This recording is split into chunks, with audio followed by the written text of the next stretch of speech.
नमस्कार। आप सबका स्वागत है भारतीय राज्य व्यवस्था की दूसरा वीडियो में। तो चलिए बिना देर किए चलते हैं आज का पहला प्रश्न की ओर। पहला प्रश्न है, कैबिनेट मिशन योजना के अनुसार संविधान सभा में कुल कितने सदस्य होने थे? तो ऑप्शन ए है 389, ऑप्शन बी है 409 और ऑप्शन सी है 429 और ऑप्शन डी है 505।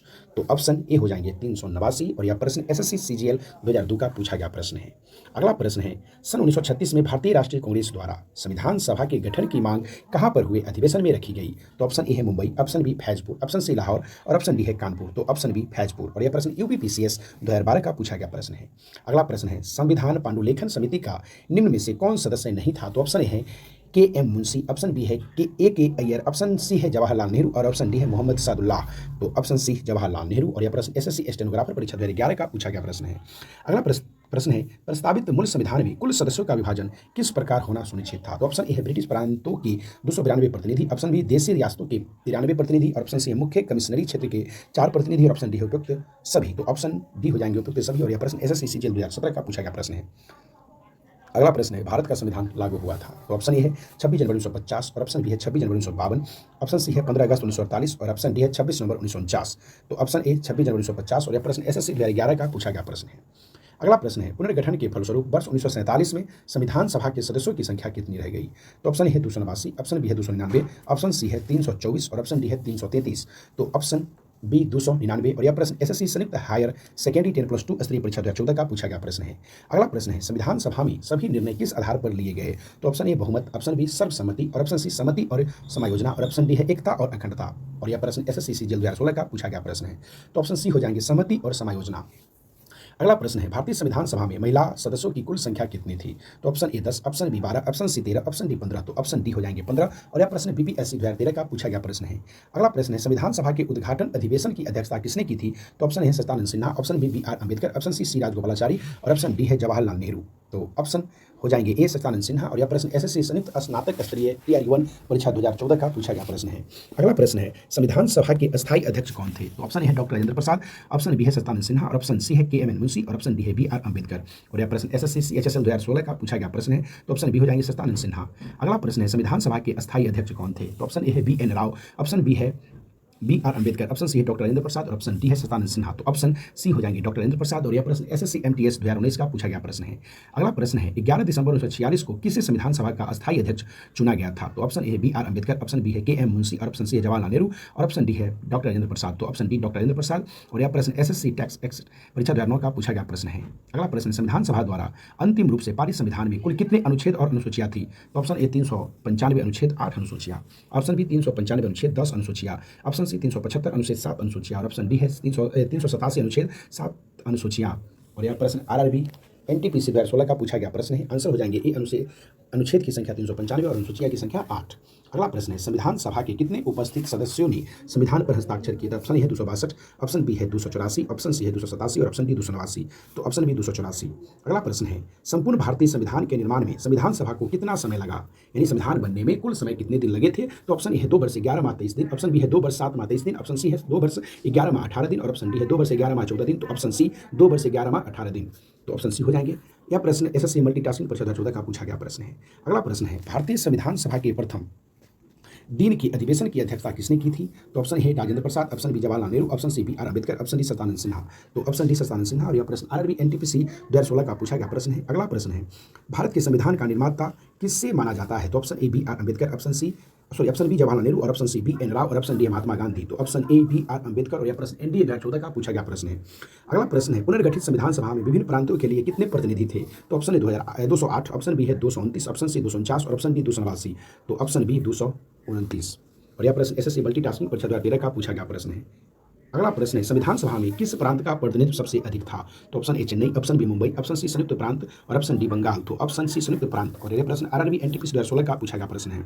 अगला प्रश्न है, संविधान सभा में किस देशी रियासत के प्रतिनिधि ने भाग नहीं लिया था? तो option A Mysore, option B Junagadh, option C Kashmir, option D Hyderabad. तो ऑप्शन डी हैदराबाद और यह प्रश्न बीपीएससी 2018 का पूछा गया प्रश्न है। अगला प्रश्न है, संविधान सभा के सदस्यों को निम्न में से किसने प्रत्यक्ष रूप से निर्वाचित किया? तो ऑप्शन ए प्रांतों की विधानसभा, ऑप्शन बी संघीय व्यवस्थापिका और ऑप्शन सी उपयुक्त दोनों और ऑप्शन डी में से कोई नहीं। तो ऑप्शन ए प्रांतों की विधानसभा और यह प्रश्न एसएससी स्नातक स्तरीय परीक्षा 2010 का पूछा गया प्रश्न है।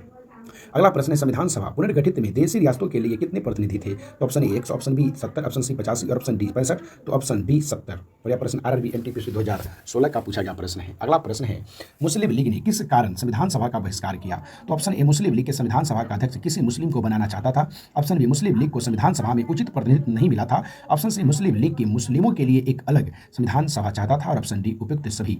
तो ऑप्शन सी मुस्लिम लीग मुस्लिमों के लिए एक अलग संविधान सभा चाहता था। और यह प्रश्न एसएससी 2017 का पूछा गया प्रश्न है। अगला प्रश्न है संविधान सभा का चुनाव निम्न में से किस आधार पर हुआ? तो ऑप्शन ए है समान अधिकार, ऑप्शन बी है सर्वमताधिकार, ऑप्शन सी समिति मताधिकार और ऑप्शन डी वर्गीय मताधिकार। तो ऑप्शन डी वर्गीय मताधिकार। और यह प्रश्न एसएससी मल्टीटास्किंग परीक्षा 2008 का पूछा गया प्रश्न है। अगला प्रश्न है संविधान सभा में सभी निर्णय किस आधार पर लिए गए? तो ऑप्शन ए है सहमति और समायोजना और ऑप्शन बी है एकता और अखंडता, ऑप्शन सी है बहुमत और ऑप्शन डी है सर्वसम्मति।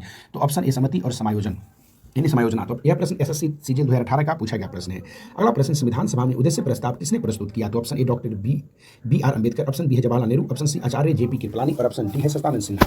तो ऑप्शन हो जाएंगे बी जवाहरलाल नेहरू। और यह प्रश्न यूपीपीएससी 2015 का पूछा गया प्रश्न है। अगला प्रश्न है भारतीय संविधान सभा की संघीय शक्ति समिति के अध्यक्ष कौन थे? तो ऑप्शन ए है doctor Bhimrao Ambedkar, option B है अल्लादी कृष्णा स्वामी अय्यर, ऑप्शन सी है पंडित जवाहरलाल नेहरू, ऑप्शन डी है सरदार वल्लभ भाई पटेल। तो ऑप्शन सी हो जाएंगे पंडित जवाहरलाल नेहरू। और यह प्रश्न एसएससी संयुक्त हायर सेकेंडरी 10+2 स्तरीय परीक्षा 2011 का पूछा गया प्रश्न है। अगला प्रश्न है निम्न में से कौन भारतीय संविधान की प्रारूपण समिति के सदस्य नहीं थे? ऑप्शन ए है गोपालाचारी अयंगर, ऑप्शन बी है अल्लादी कृष्णा स्वामी, ऑप्शन सी है B R Ambedkar, option D है डॉक्टर राजेंद्र प्रसाद। तो ऑप्शन हो जाएंगे डी डॉक्टर राजेंद्र प्रसाद। और यह प्रश्न एसएससी सीजीएल 2016 का पूछा गया प्रश्न है। अगला प्रश्न है निम्न में से कौन प्रारूप यानी मसविदा, प्रारूप का अर्थ होता है मसविदा या मसविदा का अर्थ कहें तो प्रारूप होता है, तो प्रारूप समिति का सदस्य नहीं था। तो option A Jawaharlal Nehru, option B Mohammad Saadulla, option C K M N Munshi और ऑप्शन डी है गोपाला स्वामी अयंगार। और यह प्रश्न बीपीएससी 2019 का पूछा गया प्रश्न है। तो ऑप्शन हो जाएंगे जवाहरलाल नेहरू। अगला प्रश्न है संविधान की प्रारूप यानी मसविदा समिति के समक्ष प्रस्तावना का प्रस्ताव किसने रखा? तो option A Mahatma Gandhi, option B Jawaharlal Nehru, option C है डॉक्टर भीमराव अम्बेडकर और ऑप्शन डी है बी एन राव। तो ऑप्शन बी हो जाएंगे जवाहरलाल नेहरू। और यह प्रश्न संयुक्त हायर सेकेंडरी 10+2 स्तरीय परीक्षा 2012 का पूछा गया प्रश्न है। अगला प्रश्न है संविधान सभा के संवैधानिक सलाहकार कौन थे? यानी संविधान सभा के संवैधानिक सलाहकार कौन थे? तो ऑप्शन है K M N Munshi, option B Rafi Ahmed Kidwai, option C है बेनेगल नरसिंह राव, ऑप्शन डी है शरत चंद्र बोस। तो ऑप्शन सी हो जाएंगे बेनेगल नरसिंह राव। और यह प्रश्न एसएससी सीएचएसएल 2016 का पूछा गया प्रश्न है। अगला प्रश्न संविधान सभा के चुने हुए अस्थायी अध्यक्ष कौन थे? तो option A S Radhakrishnan, option B doctor Bhimrao Ambedkar, option C है सत्यानंद सिन्हा और ऑप्शन डी है डॉक्टर राजेंद्र प्रसाद। तो ऑप्शन डी हो जाएंगे डॉक्टर राजेंद्र प्रसाद। और यह प्रश्न एसएससी सीएचएसएल 2016 का पूछा गया प्रश्न है। अगला प्रश्न है निम्न में से कौन संविधान सभा का सदस्य नहीं था?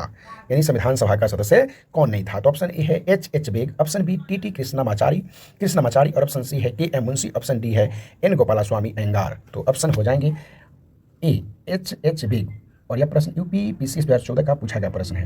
अगला प्रश्न है 1922 ईस्वी में निम्नलिखित में से किसके द्वारा उद्गार व्यक्त किया गया कि भारतीय संविधान भारतीयों की इच्छा अनुसार होगा? तो ऑप्शन ए है बाल गंगाधर तिलक, ऑप्शन बी है महात्मा गांधी, ऑप्शन सी है मोतीलाल नेहरू और ऑप्शन डी है गोपाल कृष्ण गोखले। तो ऑप्शन ए महात्मा गांधी। और यह प्रश्न सीजीपीसीएस यानी 2011 का पूछा गया प्रश्न है।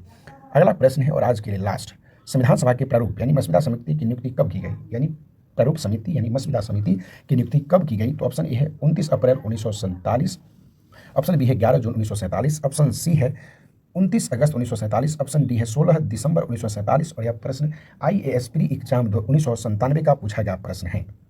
तो आप देख रहे थे भारतीय राज्य व्यवस्था का दूसरा वीडियो जो MCQ पैटर्न पर आधारित है और जो भी प्रश्न थे वो विभिन्न एग्जामों में पूछे हुए प्रश्न है। अगर आप चैनल पे नए हैं तो चैनल को सब्सक्राइब कर ले या फेसबुक पेज पे दिख रहे हैं तो फॉलो कर ले, ताकि आपको आने वाले किसी भी एग्जाम में पॉलिटिक्स से यानी भारतीय राज्य व्यवस्था से यानी यूं ही कहे तो सिविक्स से अगर प्रश्न पूछे जाते हैं तो आपसे प्रश्न न छूटे, यह कोशिश हमारे द्वारा किया जा रहा है। फिर मिलेंगे अगले वीडियो में। आज के लिए इतना ही, धन्यवाद।